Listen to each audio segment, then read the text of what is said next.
Buenas tardes. Vamos a dar inicio al conversatorio de medios. Por favor, si pueden poner un pulgar arriba, si es que me escuchan. Ok, muchas gracias.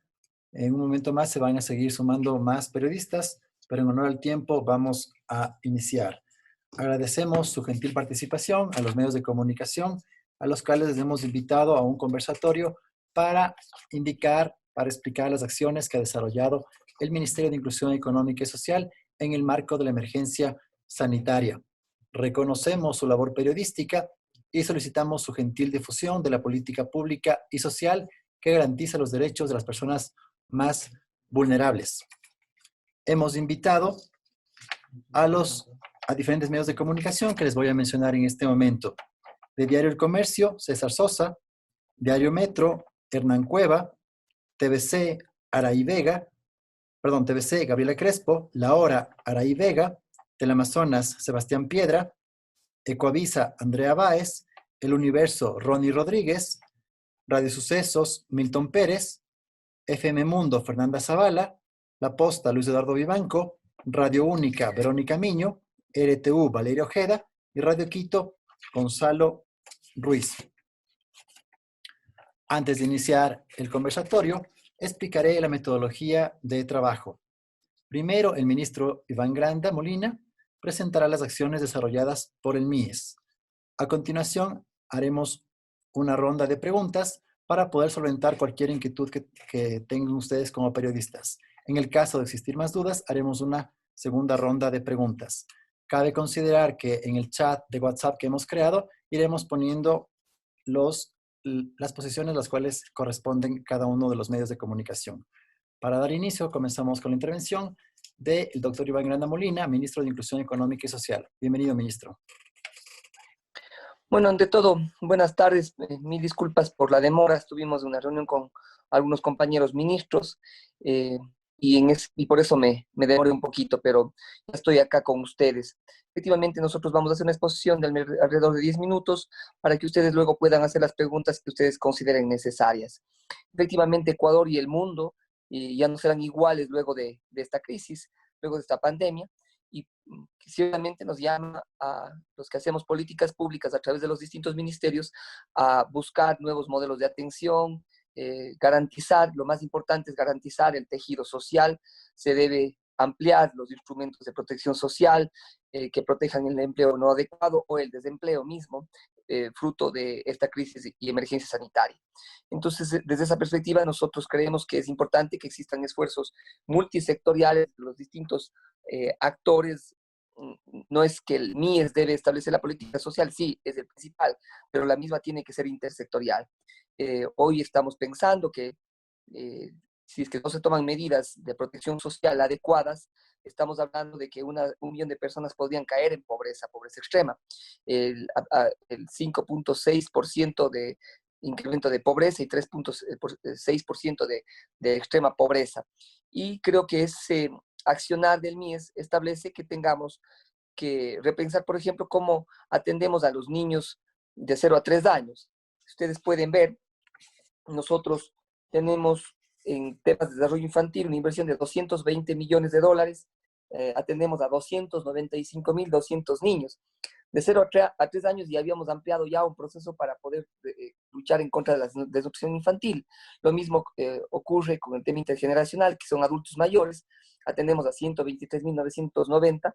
Y claro, la política social en discapacidad eran de 36.000 adultos mayores que no reciben, que hoy no están recibiendo atención en función de que tienen que estar en sus casas. Tenemos 146 centros residenciales gerontológicos, que son los centros en donde viven los adultos mayores. Podemos profundizar justamente este accionar que estamos pensándolo ya más a futuro, pero hoy estamos en esa situación que el presidente lo planteó la semana pasada, que es el resistir. Y claro, desde esa perspectiva hemos establecido dos políticas puntuales que están vinculados a ciertamente ampliar la cobertura social. Antes de la crisis nosotros teníamos 1.025.000 beneficiarios de bonos, como el bono de desarrollo humano, como el Joaquín Gallegos Lara para personas con discapacidad, para adultos mayores, y eso conllevaba una inversión de cerca de 925 millones de dólares. Ahora bien, cuando se establece la emergencia sanitaria, nosotros tuvimos que establecer también un accionar distinto, ya no solo cubrir a personas en pobreza, pobreza extrema, personas con discapacidad en situación de pobreza, adultos mayores en situación de pobreza. Tuvimos que establecer condiciones para ampliar a aquellos que estaban en el umbral, es decir, no eran pobres, vivían del día. Personas que se dedicaban al comercio ambulante, personas que se dedicaban a la albañilería, personas que estaban en un pequeño bazar y que, como decíamos, vivían del día y que tenían ingresos por menos de $400. Esas personas, nosotros le pedimos al registro social con esta descripción de umbral de protección y ellos nos entregaron una base de datos de 400,000 familias o 400,000 personas. Estas personas ya han cobrado, al día de hoy han cobrado 257,000 familias. Y claro, se amplió la cobertura social de 1.025.000 a 1.425.000 familias protegidas por el Estado y en este caso por el Ministerio. A esto se suman 500,000 familias más que les pagaremos $120 en el próximo mes, en mayo y junio. Entonces tendríamos 950,000 personas que serían parte ya del sistema de protección social a través de bonos, asistencias y pensiones. Por tanto, tendríamos 1.925.000 familias protegidas. En ese sentido, hemos diseñado y queremos que nos ayuden ustedes como medios de comunicación, además de eso que transmiten valores a la sociedad, que podamos establecer una forma adecuada de pago. Nosotros lo que hicimos una acción en donde modelamos, ¿cierto? Dijimos, vamos a recibir 400,000 familias más a la cual le vamos a pagar $60 en abril y $60 en mayo. Cuando amplíe el presidente esa cobertura a 950,000 personas, o sea, 550,000 más, tenemos efectivamente una preocupación. Nosotros habíamos, previo a la emergencia sanitaria, teníamos 3.200 puntos de pago de corresponsales no financieros.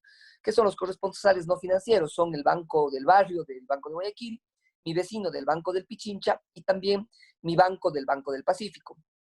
Entonces, en ese sentido, lo que nosotros pudimos mirar es que de 3.200 a 10.200 podíamos soportar y que no exista aglomeraciones. Hablamos con la Superintendencia de Bancos y la Superintendencia de Economía Popular y Solidaria que regula las cooperativas, y lo que logramos fue ciertamente que ellos armen una resolución en coordinación con nosotros para que se tenga bioseguridad dentro de los bancos y fuera de ellos, la distancia social. Y creíamos que con eso iba a bastar. ¿Qué es lo que ocurre?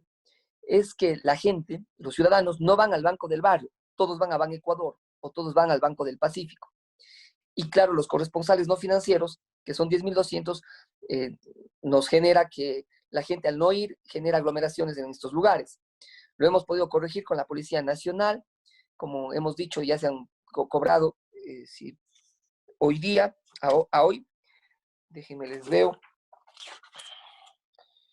697,000 bonos y pensiones, de los cuales, ahí está bonos de desarrollo humano, discapacidad, adultos mayores, entre otros, 221,000 son del bono de contingencia, perdón, 257,000 son del bono de contingencia.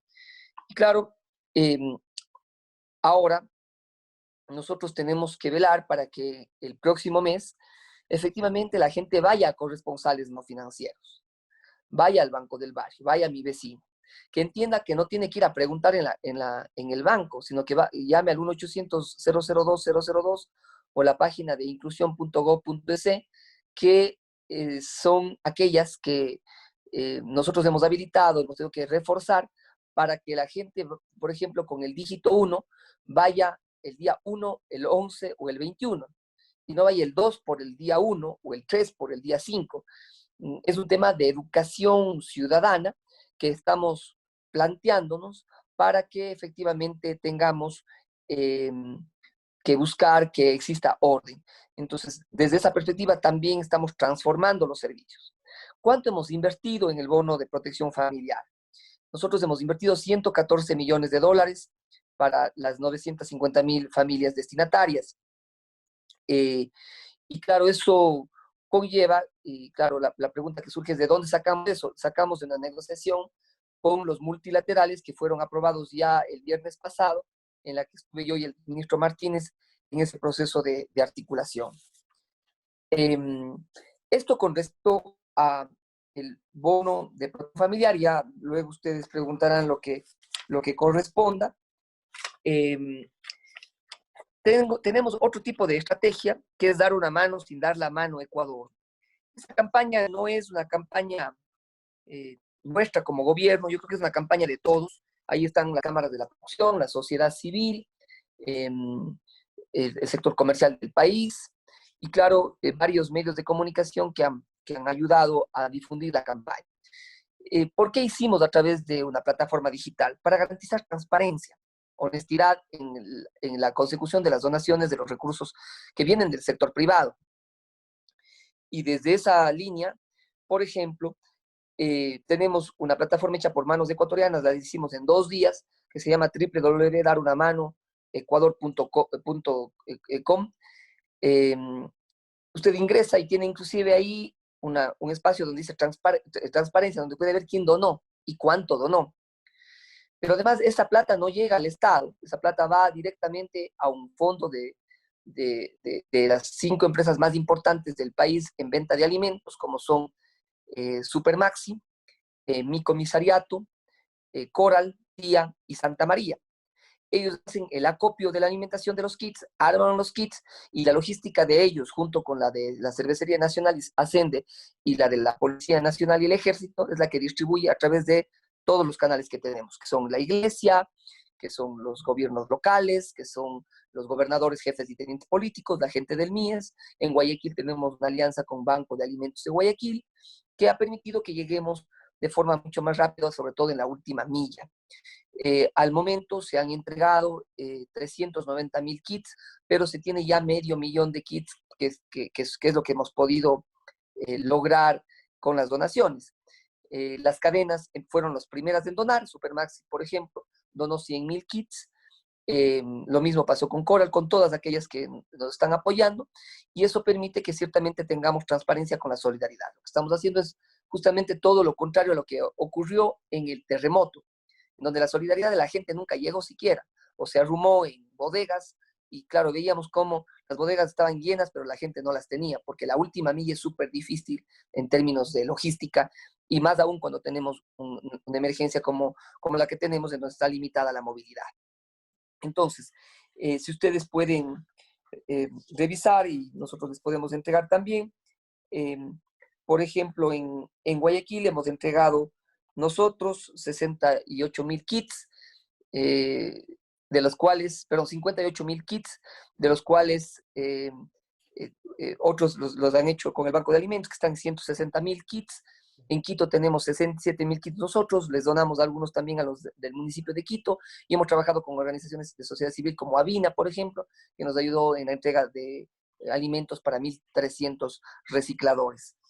Entonces, ahora estamos en una segunda etapa de dar una mano sin dar la mano, y es la posibilidad de sumar a los gobiernos autónomos descentralizados, es decir, prefecturas, municipios y juntas parroquiales, porque la alimentación no puede estar únicamente en las manos y en el esfuerzo de una institución, sino tiene que ser la corresponsabilidad de los distintos niveles de gobierno.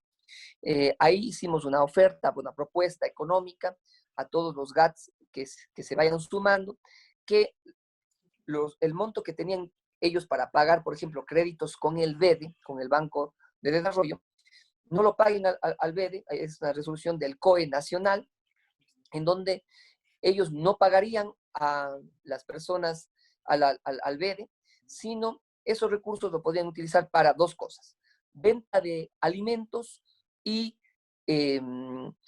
compra de alimentos y medicina, y con la correspondiente distribución. Al momento se han sumado 61 gobiernos autónomos descentralizados, con el compromiso de adquirir cerca de 110.000 kits que serán distribuidos junto con el MIES. Como yo les decía al principio, nosotros hemos tenido que cambiar ciertas estrategias porque los kits debían ser distribuidos únicamente a personas en situación de vulnerabilidad. O sea, ¿cuáles eran nuestros usuarios? Discapacidad, adultos mayores, las personas que reciben el bono de desarrollo humano, el Joaquín Gallegos Lara, pero en este caso al MIES le tocó mutar para poder lograr, junto con GAT, la Iglesia y otras organizaciones y fundaciones de sociedad civil, entregar a todo el mundo, a todos los que necesiten.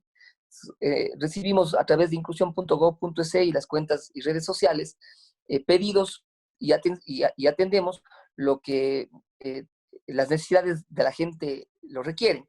Pero además de eso no hemos focalizado. Lo que hemos hecho es, a través de las manuelas, llegar con discapacidad y adultos mayores a través de la Secretaría Técnica del Plan Toda una Vida. Y el resto es entregar en los barrios, sectores periurbanos, Carapungo, La Ecuatoriana, La Rol 2, en Quito, Bastión Popular, Prosperina, Malvinas, en Guayaquil, entre otros. Y claro, establecer un proceso de trabajo coordinado con los GATS para decir, no nos crucemos en la información. O sea, ahí con el señor Uvidia, Patricio Uvidia, me parece, se está coordinando para no repetir los lugares a donde ellos están yendo como municipio de Quito y nosotros como gobierno nacional junto con la iglesia y otros sectores sociales. No sé si es que me olvido algo más, pero en todo caso, cualquier cosa, cualquier inquietud que ustedes tengan, pues bienvenidas sean todas ellas y intentaremos contestarles. Agradecemos su intervención, ministro Granda. Vamos a iniciar con la rueda de preguntas. El primer periodista, por favor, que le vamos a dar paso es Alberto Araujo, de Diario El Comercio. Bienvenido, Alberto. Muy buenas tardes, ministro, y a todos los compañeros que nos acompañan. Quería hacerle una pregunta puntual. Usted se ha referido justamente a este beneficio que van a tener más de 900,000 familias, de lo que tengo entendido con la ampliación durante, ha sido este mes de abril, mayo y junio. Ahora, ¿están previsto que se extienda más allá de junio este beneficio? Esa sería la pregunta. Al momento no, estamos buscando los recursos. Hoy día el ministro Martínez ha presentado ya una ley que, si bien tiene enfoques tributarios, tiene sobre todo un enfoque humanitario, y ese enfoque humanitario permite que se arme un gran fideicomiso con el aporte de todos los ecuatorianos. Más nosotros, como usted ve, los recortes son de $1.400 millones en el Ejecutivo. Esperamos que las otras entidades del Estado hagan exactamente lo mismo para poder sostener a largo plazo medidas de protección y asistencia social que permitan a las personas que puedan perder sus trabajos tener una asistencia social del gobierno. Lo que buscamos es que se reactive el sector económico. Yo le voy a dar un ejemplo. Por ejemplo, en el caso de las camaroneras, ¿ya? El 40%, están funcionando al 40% de su capacidad. Hoy les están pagando a ellos. Esto se va a recuperar el próximo mes, seguramente porque China está abriendo el mercado. Y claro, eso va a permitir que se recupere el sector. Pero ¿qué pasa con el sector, por ejemplo, turístico? Que va a tener mayores niveles de precariedad en función del tiempo por las medidas sanitarias que tenemos. ¿Qué vamos a hacer con los albañiles? Entonces, ellos, por ejemplo, tanto el sector turístico, los empleados del turismo o que hacen turismo, por ejemplo, de menor nivel, o sea, no estamos hablando de grandes cadenas, ¿qué va a pasar con ellos? ¿Qué va a pasar con las recicladoras? Ellos están perdiendo este rato porque viven del día a día. La política de asistencia social tiene que ciertamente ampliarse con instrumentos de protección social adecuados. Entonces, por ejemplo, para temas de economía popular y solidaria, tenemos ya $50 millones que nos va a dar el BID para hacer crédito barato para todas las empresas de economía popular y solidaria. Entonces, al momento tenemos los recursos para este mes, mayo y junio. Luego de eso, estamos ya dimensionando, yo le decía al principio de la entrevista, estamos repensando la política social. ¿Por qué? Porque hay temas que efectivamente vamos a tener que seguir haciendo, como el bono de desarrollo humano, ¿ya? ¿Qué vamos a hacer con las empresas de economía popular y solidaria? hay bonos que tienen que tener una asistencia temporal. El bono de desarrollo humano debería ser temporal, debería ser el piso para que una persona salga de la pobreza. El bono deja de ser eficiente cuando hay personas que empezaron con su primer bono a los 25 y tienen hasta hoy, y tiene hoy 40 años esta persona y 15 años de bono de desarrollo humano. Entonces, eso es inadecuado, eso no está bien. Nosotros tenemos que buscar redimensionar la política social para que esa asistencia temporal sirva para que no tengamos más pobres, que los que están en un umbral un poco más arriba, como por ejemplo el albañil, que no esté en pobreza y pobreza extrema, no caiga en pobreza y pobreza extrema. Por eso son las decisiones económicas y que tengamos una política social transversal, por reformas laborales. ¿Qué prefiere usted? ¿Que se despida o que una persona tenga la mitad del empleo? O sea, trabaje a medio tiempo. Son acciones que se tienen que tomar desde la perspectiva intersectorial, trabajo, producción, el sector turístico. No puede ser que la política social sea únicamente una acción asistencial de un bono dure 15 años. Eso está mal. Eso va en contra de lo que es una asistencia temporal, como es el bono de desarrollo humano.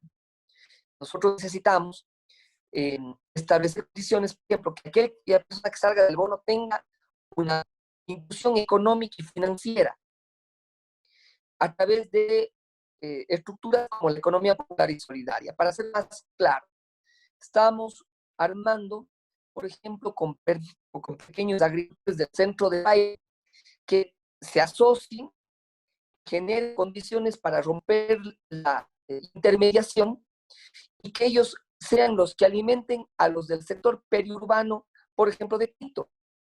Rompe la intermediación, es más barato para los que reciben los productos de la zona del centro del país y también se benefician las personas que están en pobreza extrema de los centros periurbanos de Quito. Me refiero, va desde un sector de Cotopaxi a la Rol 2, directamente sin intermediación. Son canastas que estamos pensando en kits alimenticios solidarios que conecten a las personas vulnerables de la ruralidad con los sectores vulnerables de periurbanos y urbanos. Entonces eso va a ir también haciendo una economía circular que va a permitir ciertamente que tengamos todos los resultados de la política social que estamos planteando, que sea integral, intersectorial y sistémica.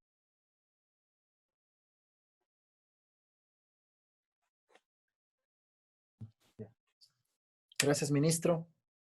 Vamos a dar paso ahora a la intervención de Andrea Báez de Ecuavisa.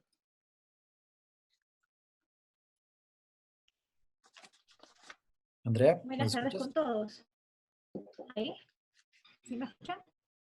Te escuchamos, Sí, Andrea. escuchamos, Andrea. Buenas tardes con... Listo, buenas tardes con todos. Señor ministro, tengo dos preguntas. La segunda es para precisar unos datos. La primera, usted mencionó que están coordinando ya un mecanismo para evitar las colas que se evidencian para cobrar el bono en Guayaquil, pero a pesar de la implementación de este mecanismo que usted ha mencionado, la aglomeración de personas continúa. Sabemos que la situación es crítica en Guayaquil. ¿Se ha pensado tal vez en nuestra estrategia para evitar justamente este tipo de aglomeraciones? Sí, desde el próximo mes queremos pagar todos los días bonos de desarrollo humano, es decir, que ya por de cédula los primeros 10 días, sino todo el mes, por ejemplo, bono de desarrollo humano pagaríamos 1, 11, 21 a todos. Eso hace que tengamos en el tiempo mejores capacidades. Hemos hablado con el Banco de Chile, abrir los PUS, armar una campaña de comunicación conjunta con el banco también, porque los que reciben un bono son personas clientes del banco y tienen que ser tratados como tales. Si bien en Guayaquil, en Bol, en Pedro Carbo, hemos tenido ciertamente mayor cantidad de gente que va a Banco, por ejemplo, lo que está buscando es, primero, que sigan mostrando la distancia social, y en eso la Policía Nacional nos ha ayudado muchísimo, pero sobre todo que vayan a los corresponsales no financieros, el ente, es decir, que vayan al banco del lo más cercano.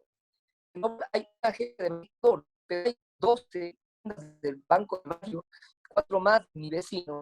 Eso permitiría que tengamos un mejor accionar en cuanto el cobro de zonas en mayor orden. ¿Qué nos falta? Nos falta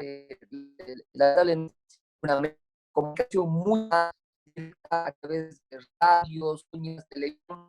Lo hemos estado realizando a través de las cadenas nacionales. Nosotros como MIES estamos restringidos en temas de comunicación y por eso estoy haciendo estos conversatorios junto a usted para todo el ciudadana. Es decir, que la gente comprenda que tiene que ir a comprar estos en los vecinos, los pobres financieros. También hemos hablado con las empresas más importantes del país en venta de alimentos, refiero a, a Supermax, para que la gente pueda consumir directamente su cédula alimentos, que es lo que la gente requiere en los actuales momentos.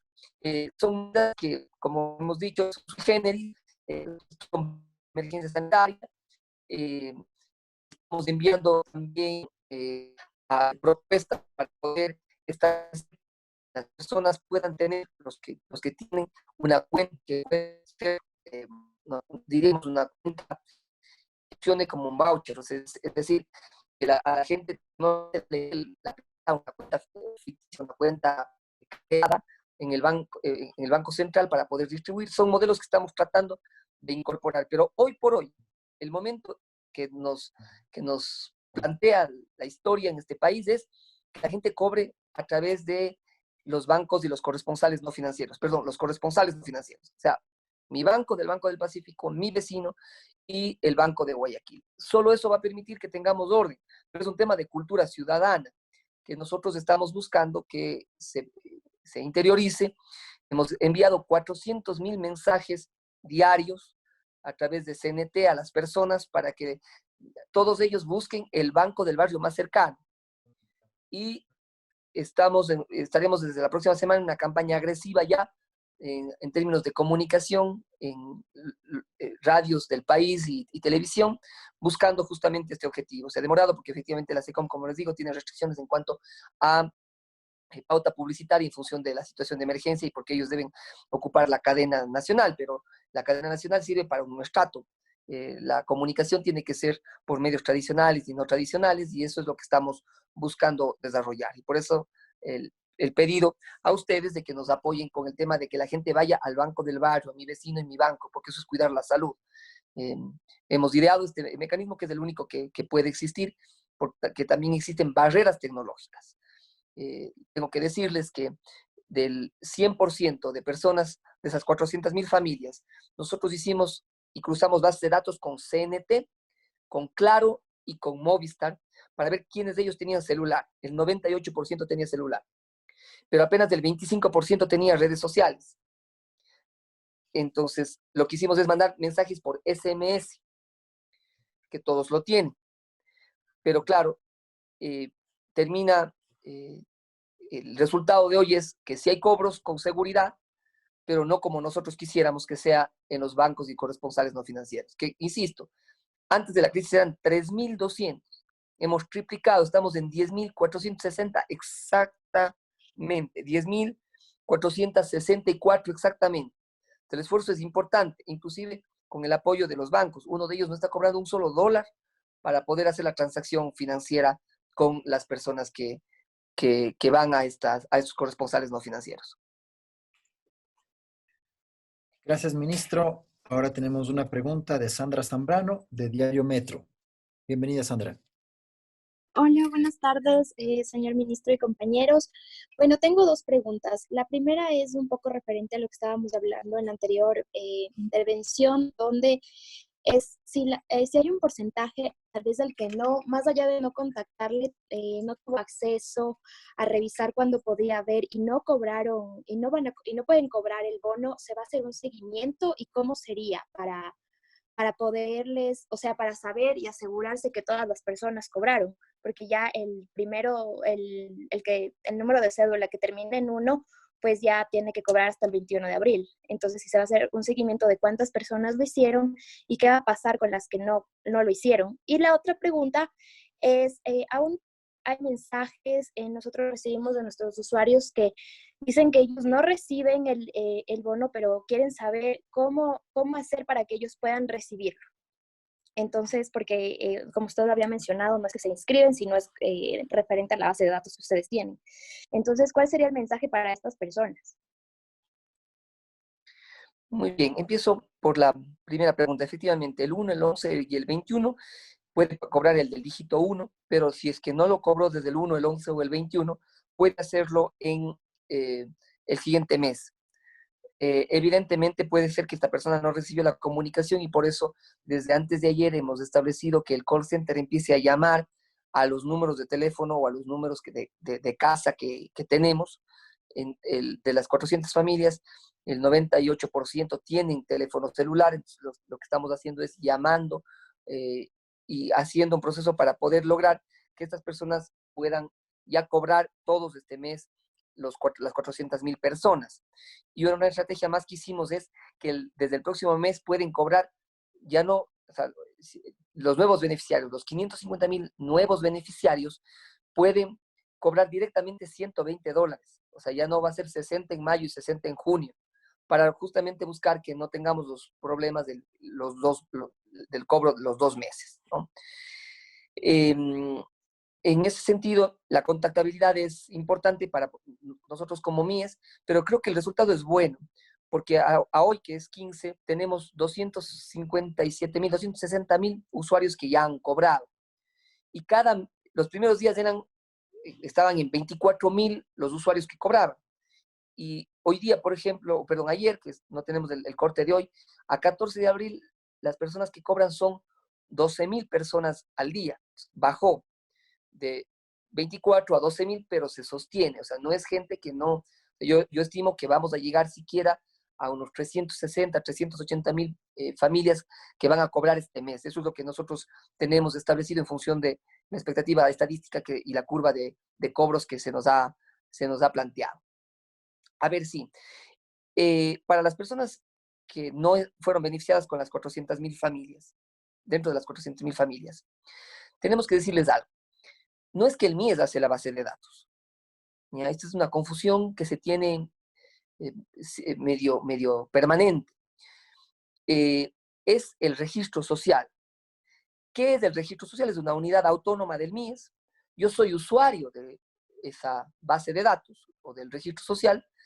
El Ministerio de Vivienda también es usuario del registro social. Para darle una casa, usted tiene que estar en el registro social, si es que es una casa del gobierno para personas de pobreza y pobreza extrema. Esa unidad del registro social es la que tiene el mapa social del país. Y claro, estaba siendo actualizada justo en el año 2020 por pedido nuestro, porque la última actualización fue en el 2018. Entonces, se estaba empezando a hacer, ya no desde el gobierno, sino a través de las universidades, para justamente lograr que ya no exista un botín político ahí desde ningún punto de vista. Nosotros habíamos planteado que sea la Universidad de Cuenca, la Universidad de Guayaquil, la Universidad de Quevedo, la Universidad Técnica de Chimborazo, me parece que estaba la Flaxo, no estoy bien en todos los procesos contractuales que hicieron.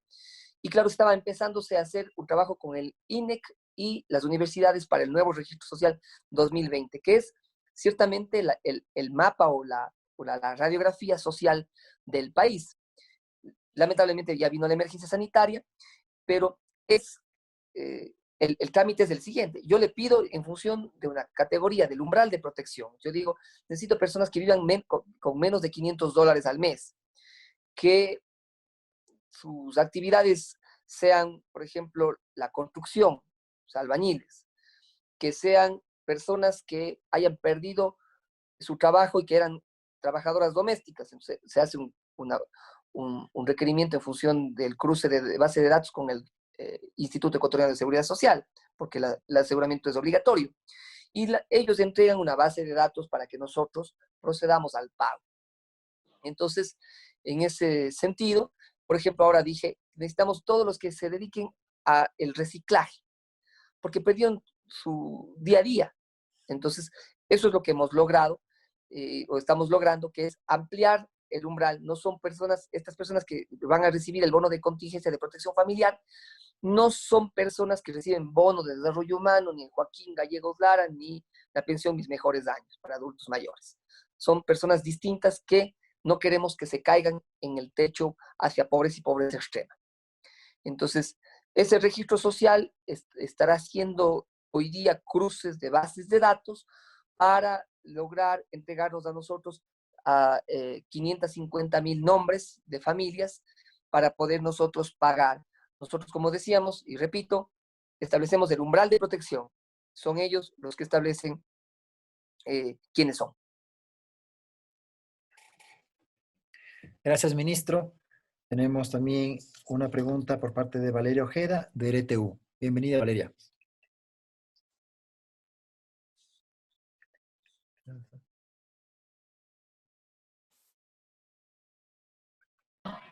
Valeria, ¿nos escuchas?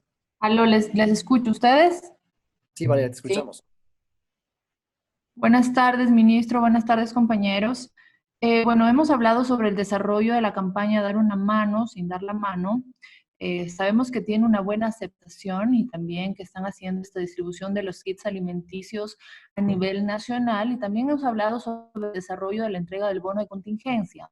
Tanto la campaña Dar una mano como el bono de contingencia pues benefician a los pobres y de extrema pobreza. ¿Qué se está haciendo para ayudar a la clase media?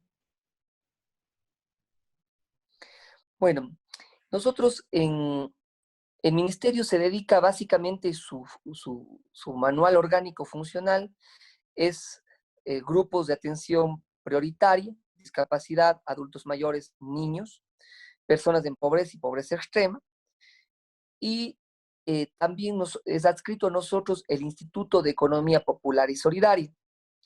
El Instituto de Economía Popular y Solidaria está abriendo un crédito de $50 millones con el BID para entrega de iniciativas de la economía popular y solidaria que generalmente pueden estar dentro de sectores populares, clase media, media-baja. Claro, además de esos fueron súper afectados porque ellos dan muchos de las empresas o de los institutos o de los emprendimientos de la economía popular y solidaria, se dedican a temas de servicios, como alimentación. Entonces, en ese sentido, vamos a tener crédito barato para ellos. De igual forma, para la clase media logramos que las cooperativas más importantes del país, como cooperativas de ahorro y crédito como la JEP, como Jardín Azuayo, como me parece por ahí hay otra, puedan ciertamente diferir los valores de créditos para las personas que tienen créditos con ellos. Entonces eso fue directamente gestionado por nosotros en coordinación con la Economía Popular, con el Instituto de Economía Popular y Solidaria, con el CONAFIN. Entonces lo que logramos es buscar que los créditos no sean cobrados a estos sectores por los próximos 3 meses. Ahora bien, las medidas vinculadas para satisfacer las necesidades de las clases medias están establecidas en la ley económica que Richard Martínez estaría presentando el día de hoy, entiendo que él está todavía compareciendo en la Asamblea, y que establece plantear condiciones de solidaridad de los que más tienen, las empresas más grandes, a las empresas más pequeñas para que no se pierda empleo.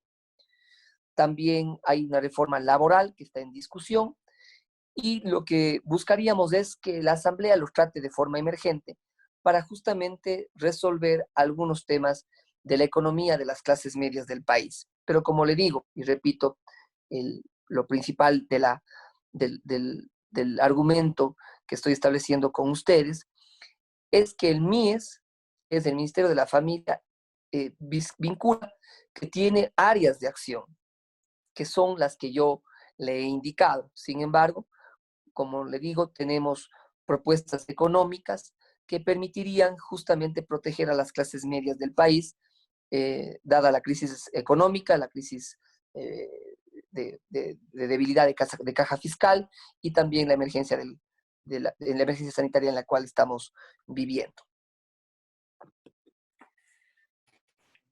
Gracias, ministro. También vamos a dar otra intervención en una segunda ronda a Andrea Báez de Ecoavisa.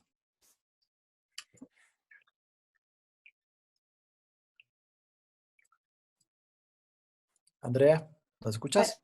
Sí, sí, escucho. ¿No me escuchan? ¿Ahí me escuchan? Escuchamos, Andrea. Te escuchamos bien, ¿sí? Solamente, ok, solamente para precisar la respuesta que me dio y también las cifras, porque dio algunas cifras y me confundí un poco. Entonces, solamente me dijo que se iban a ampliar los puntos para el cobro del bono de emergencia. ¿A cuántos puntos se va a ampliar? Y la segunda es bajo qué parámetros se califica a la persona que aplica para el bono de emergencia. Usted me dijo que a través del registro oficial, pero ¿cuántos en total ya se han entregado? A ver, sí, le decíamos que nosotros ampliamos de 3.200 puntos a 10.464 puntos. Los puntos de pago a través de los corresponsales no financieros, Banco del Barrio, mi vecino y mi banco. Vamos a ampliar más de eso, estamos en esas negociaciones con Asobanca y con el sector financiero del país, igual con cooperativas de ahorro y crédito. Y también hemos llegado a un proceso de negociación con las cadenas de venta de alimentos más grandes del país para que pueda existir consumo directo, que solo garantice que consume en alimentación, no bebidas alcohólicas, no tabaco, no tarjetas de celular o recargas de celular, básicamente alimentos. Con eso estamos hablando de que, por ejemplo, todos los puntos TIA serían parte de esta iniciativa, todos los puntos aquí, Gran Aquí, también estaríamos contando con ellos, con lo cual también ampliaríamos la red de cobertura para los pagos. A ver, si usted me pregunta exactamente cuántos bonos hemos pagado, nosotros hemos pagado 697.430 bonos en total. Bono de protección familiar ayer, 257.237. Bonos para personas con discapacidad, 45.952, desde el Joaquín Gallegos Lara, con $240 para las personas. Pensión de adultos mayores, 161.603. Y bono de desarrollo humano, 221.698. Esas son las personas que hoy día ya han cobrado cualquier tipo de bono o protección social del gobierno. Son 697.430 a ayer. Si usted me dice por provincia, si quiere vamos por Guayas.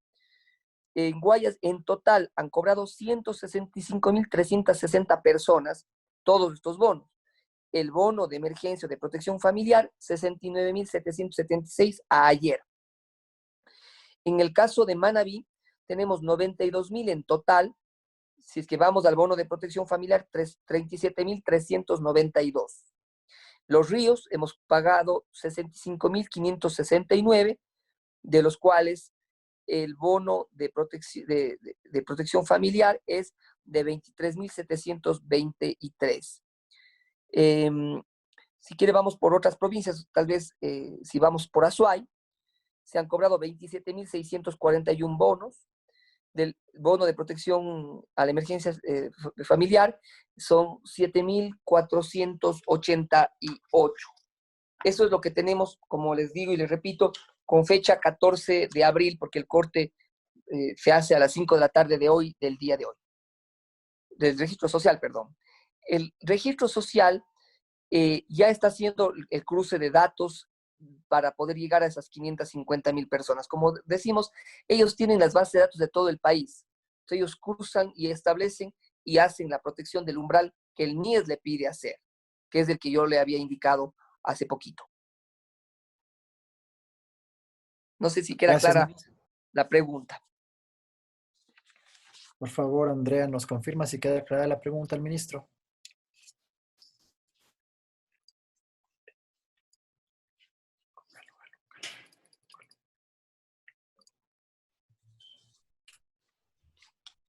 Andrea. Sí, quería preguntarle al ministro que cuántos bonos en total de protección familiar se van a entregar. Ah, ya, perfecto. ¿Ahí En me la escucha? primera fase se están entregando 400.000, sumados a los que el presidente anunció la semana pasada, entiendo que fue el viernes, serían 950.000 bonos de protección familiar que se entregarían entre el mes de este mes, mayo y junio. $120 para cada familia de esas 950.000 familias. Continuamos, por favor, con las preguntas. Araujo, de El Comercio, le damos paso. Sí, gracias, David, ministro. Una segunda pregunta. Usted ha mencionado básicamente que, bueno, se van a distribuir todos estos bonos en bueno, se han distribuido ya aquí en abril, en mayo y en junio, y se confía mucho en el tema del proyecto de ley de la Asamblea. Sin embargo, de las informaciones que nos han llegado, que hemos publicado, no hay una, digamos, recepción favorable de distintas bancadas para que pase el proyecto, sobre todo el armaje de este fideicomiso, porque muchos de los políticos insisten en que no se tienen que cobrar más impuestos. ¿Hay un plan B en caso de que no pase el proyecto de ley económico urgente que ustedes tomarían? No sé si nuevamente ver si es que se puede extender este bono de contingencia de emergencia. Buenas tardes. Al momento está financiado el bono de contingencia por estos meses que usted los ha planteado. Nosotros tenemos este plan, que es el plan A, y es hacerle entender al país que necesitamos de todos y de todas, que necesitamos hacer esfuerzos como los ha planteado el presidente de la República con reducción de sueldos, pero también con reducción de 1.700 millones de dólares en el gasto y en la inversión a nivel del gobierno. Son 1.700 millones de dólares, que es lo que el gobierno ha tomado como decisiones económicas para justamente establecer mejores niveles de protección social, pero sobre todo que la caja fiscal no sufra. Vean, ya la discusión política en la Asamblea Nacional, nosotros confiamos en la vocación de servicio y no en la vocación política o politiquera de algunos asambleístas que efectivamente se oponen a todo. Se opusieron a quitarle el subsidio a la gasolina, beneficiando a los grandes contrabandistas del país, porque eso es lo que ocurrió cuando se opusieron a eso. El único país que tiene subsidio a la gasolina era Venezuela, ni siquiera Bolivia. Y sin embargo, planteaban condiciones y acciones en donde beneficiaron al contrabandismo de este país, porque muchos de nuestros recursos y combustibles se van, lamentablemente, por las fronteras con Ecuador, con Colombia y con Perú. Se dice, pero es que controlen más. Usted ha visto en los Estados Unidos, ellos no tienen capacidad de controlar la migración, mucho menos se puede generar, y sin duda se ha combatido el contrabando con resultados importantes que los podrán dar el Ministerio de Gobierno y sobre todo el ejército ecuatoriano, que es el que está vinculado y es el responsable de ese control. Nosotros confiamos, en cambio, que existan bancadas y existan asambleístas que se pongan la bandera amarillo, azul y rojo del Ecuador para proteger el futuro. Porque si es que no se dan las reformas laborales, si no se dan las reformas económicas, impositivas inclusive, pues sencillamente el país se verá sofocado. Estamos pasando una crisis económica muy grave. Muchos de ellos dicen, pero es que inyectemos plata. Claro, cuando hubiera existido ahorro, cuando existió, por ejemplo, Colombia, nuestros vecinos, Colombia y Perú tenían ahorros, cuando había tiempo de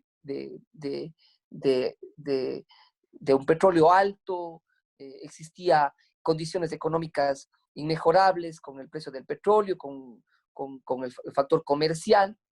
Entonces es fácil inyectar cuando se tiene los suficientes ahorros fiscales para una crisis como esta. El problema fue que se feriaron todo. Entonces no existe ahorro y por tanto se tienen que tomar estas decisiones económicas que efectivamente impactan a todos los sectores, pero que son una muestra de que solo juntos vamos a poder salir adelante. Entonces, el plan A es que la Asamblea sea responsable y que sea responsable con los procesos de asistencia humanitaria y reactivación de la economía, que es lo que pretendemos como gobierno nacional. Gracias, ministro. Ahora vamos a dar paso a Araí Vega, de Diario La Hora. Bienvenida, Araí. Hola, buenas tardes, ministro. Buenas tardes, compañeros. Quisiera consultarle si se está trabajando dentro de estas ayudas con migrantes, ya que muchos de los que viven en estas condiciones son informales o tienen desempleo. Y también si nos podría detallar cifras sobre la situación de los bonos en la provincia de Pichincha y cómo están trabajando con el municipio también. Sí, a ver, con migrantes, nosotros no tenemos la competencia de movilidad. Hay un viceministerio de movilidad en la Cancillería, sin embargo, hemos hecho albergues tanto en la ciudad de Quito, en convenio con el municipio de Quito, para personas en situación de movilidad y personas en situación de movilidad. Tenemos también una acción vinculada en Guayaquil con Pedro Pablo Duarte, un lugar en donde el MIES está dando la alimentación. Se hicieron donaciones por parte de varios ministerios para poder lograr 100 personas que estén en albergues de la ciudad de Guayaquil. En Machala tenemos uno, en Ambato tenemos uno con el alcalde, en Cuenca tenemos 2, tenemos 19 centros para personas en situación de calle y en libre movilidad. También tenemos una acción en función de las personas que han sido deportados, por ejemplo, por Estados Unidos. Ahí, junto con la Cancillería, con la Policía Nacional, el Ministerio de Gobierno, hemos podido atender, porque estas personas cuando ingresaron están en situación de aislamiento. En ese sentido, organizaciones de Naciones Unidas nos han ayudado, como el Programa Mundial de Alimentos, para que estas personas puedan ser atendidas en alimentación. Entonces, tanto la movilidad de inmigración como de emigración, ciertamente ha sido atendida en esas condiciones. A ver, Pichincha. En Pichincha, el bono, denme un ratito para ubicarla, ya. El bono de desarrollo humano, 13.935 personas han cobrado. Pensión adultos mayores, 13.305. Pensión para personas con discapacidad, 3.880. Bono de emergencia de protección familiar, 18.631. Otros bonos de emergente, 664. Tenemos 50.415 familias que ya han cobrado algún tipo de pensión o bono del gobierno nacional. Gracias, ministro. Tenemos también una pregunta por parte de Camila Montenegro de La Posta. Bienvenida, Camila. Aló, ¿sí me pueden escuchar? Sí, Camila, te escuchamos. Buenas tardes con todos, ministro. Yo le quería hacer una pregunta. Sé que tal vez por el avance del virus no pueden tener una tentativa de cuándo se abrirán los aeropuertos, pero hay provincias que efectivamente viven del turismo, no solo nacional, sino también internacional, como es la provincia de Esmeraldas y también en este caso Manabí. Entonces yo quisiera saber cómo se va a trabajar con las personas vulnerables que viven del turismo y que también reciben este bono. Nosotros, bueno, en el bono de contingencia, en los 400.000 familias no estaban consideradas todavía las personas que se dedican a el negocio o la actividad turística. Desde esa perspectiva, ahora que decidimos nosotros plantear la segunda fase del bono de contingencia, se han establecido personas que se dedican a la actividad turística y que han dejado de percibir el día a día. Eso en cuanto a la segunda parte de su pregunta. La otra es una decisión del COE nacional. Nosotros tenemos ahora la semaforización y en ese sentido el COE nacional es el que irá tomando las decisiones según la actividad. Sin embargo, creemos que una de las actividades que van a ser más complicadas para que puedan realizar su desarrollo natural será el turismo, por el derecho comparado, diría, o por las condiciones de restricción que tienen en todo el mundo. Yo creo que este sector, que es el que se mueve o que tiene vida en función de la libre movilidad, será la más afectada en el país y en el mundo. Y desde esa perspectiva lo que nosotros hemos hecho es ya involucrar, como decía hace pocas líneas que conversaba con sus compañeros de la prensa, que serán ciertamente acogidos, sobre todo los que estaban en situación de pobreza, de vulnerabilidad. No estaban en pobreza y pobreza extrema, pero tenían una actividad turística que era del día a día, ¿no? Como guías turísticos, entre otros. Ok, listo, gracias. Un placer. Gracias, ministro. Esas han sido todas las intervenciones de los periodistas. Por favor, si les puede dar un mensaje final. No, muchas gracias. Perdón por la demora, esos 15 minutos. Intento ser siempre muy puntual. Lamentablemente tuvimos una reunión de gabinete, pero quiero agradecerles por su tiempo, por su paciencia, pero también por ayudarnos a transmitir ciertamente las acciones de que el ministerio los está desarrollando en función de atender a los grupos de atención prioritaria y a los grupos vulnerables. Tengan la plena seguridad de que estamos trabajando 24/7 para poder atender a cada uno de los ciudadanos. Si es que ustedes nos escriben igual por WhatsApp, ahí le pido que les den el teléfono para cualquier inquietud y sobre todo porque ustedes muchas veces están cerquita de las realidades. Yo tengo en Guayaquil la mitad de mi gente en situación de aislamiento. En El Oro tengo 10 personas en aislamiento del MIES. En Manabí la mitad, incluyendo el gobernador, por justamente el trabajo territorial que estamos desarrollando. Y desde esa perspectiva nos permitimos plantearles a ustedes que si conocen de una persona que está en una situación de necesidad, con un mensaje nos ayudan muchísimo porque eso nos permite llegar. Manos nos faltan, pero voluntad realmente no. Tenemos toda la convicción de poder atender a las familias. Ustedes han visto que hemos tenido una conducta de distribución de información constante en donde lo que hemos, en lo que hemos primado es justamente contar lo que se está haciendo, porque creo que eso también genera esperanza en la ciudadanía, en una población que hoy día necesita ya empezar a tener condiciones en donde podamos llegar a atender a estas personas. Guayaquil es muy difícil trabajar en estos momentos. Estoy enviando un equipo de Cuenca para que puedan ayudar al equipo de Guayaquil, porque como les digo, estamos con situaciones de enfermedad del equipo, porque nosotros sí tenemos que hacer la asistencia humanitaria que corresponde, entonces no podemos descansar. Decirles también que también hay buenas noticias. Dentro de los 146 centros del Ministerio de Inclusión Económica y Social, no existe un solo fallecido. Los albergues residenciales, porque todo el resto suspendimos, están funcionando bien. Los adultos mayores han sido cuidados desde el 26 de enero, antes de que tengamos el primer caso de coronavirus. Higiene con tecnología ultravioleta, higiene completa todo el tiempo, aislamiento desde hace más de 3 semanas y media, han logrado que tengamos estos resultados de los 146 centros residenciales, es decir, donde viven adultos mayores, donde viven personas con discapacidad o donde viven niños o jóvenes que están con nosotros por orden judicial en función de protección especial que se ha desarrollado con ellos. Entonces, es un tema que me estaba olvidando de contarles, pero yo creo que si es que estamos juntos y hoy por hoy nos cobijamos en la misma bandera, el amarillo, azul y rojo, vamos a salir adelante. Creo que el espacio de evaluación de quién actuó bien, quién actuó mal, se podía hacer más o se podía hacer menos, esa valoración sin duda se la tendrá que hacer y ustedes como medios de comunicación siempre tendrán ese derecho. Muchas veces ustedes han sido críticos con nuestra gestión, ya sea en la Secretaría Anticorrupción o en el MIES, pero creo que para que los que creemos en la democracia, esas críticas son un homenaje y nos ayudan a mejorar y son parte del ejercicio político.